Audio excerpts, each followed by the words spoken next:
Hi, I'm Simon Bradbury, designer at Firefly Studios. I'm here to finally introduce the latest in the Stronghold series. We're going to the Far East with Stronghold Warlords. That period in the Far East will allow us to experiment with some really interesting and advanced siege equipment. It also allows us to bring various troops from Imperial China, the Shogunate of Japan, the hordes of the Khans, and initially the jungle troops as we reunite Vietnam. We'll be returning to a more sim-focused gameplay in Stronghold Warlords as we explore the economies of the Far East. As well as Japanese castles and fortified Chinese cities, we'll be having new traps and a whole host of new features. But the feature we're going to talk about today is perhaps the biggest new feature, a new core mechanic that sits atop the basic gameplay: the Warlord system.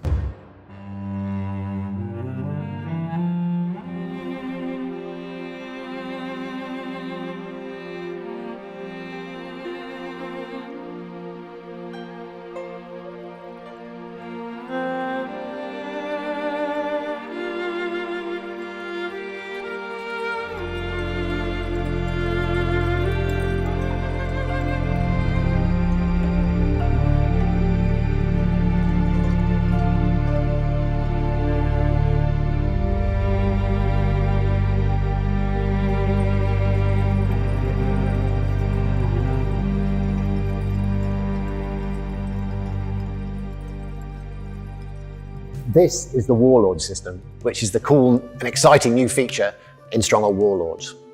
In Stronghold Warlords, you build, attack, fight, run your economy, just like you would do in a normal Stronghold game. However, we've added a new layer on top of it, a new grand strategy layer, if you like, called the Warlord system.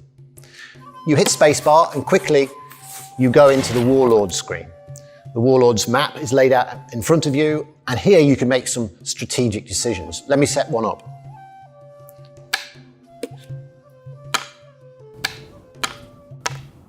The Warlord system basically is an extension of the estate system. With the Warlord system, you get a lot more control over what you get your estates or your warlords to do.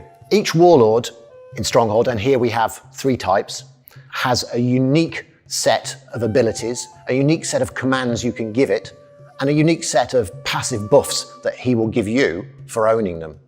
So, for example, they can produce goods, unique goods, they can build castles, big or small, they can bring out sieging or defending armies, you can use them to attack other warlords. There's a whole range of things, too many to go into now, that they can do.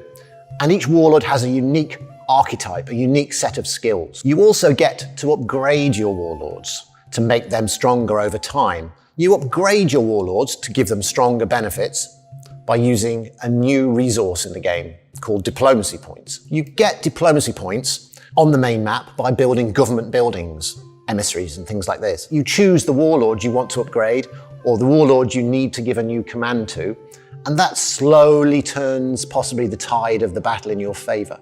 So if we have a look at this map, it's quite a simple map. We're over here, the player. We've got an enemy AI over here, and we've got 5 warlords, 3 horse warlords, a turtle and a pig. Now we're on this side of the river. We have pretty safe access to this horse and this horse. The enemy AI has a horse and a pig and a turtle.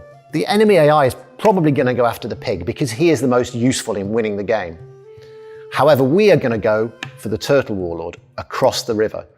It'll give us a beachhead, and because he's a turtle warlord and great at building castles, we can use him to protect us, whilst then later we start to get the horse warlords, ramp up our production, and hopefully mount an attack on the AI over here. How the game pans out is completely different every time you play it. Most of the time you'll be fighting and the warlords will be helping out, either militarily or economically.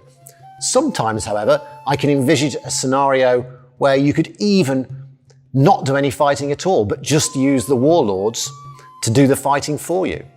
So how you play is really up to you. Do you do all the fighting, or do you let the warlords do the fighting for you?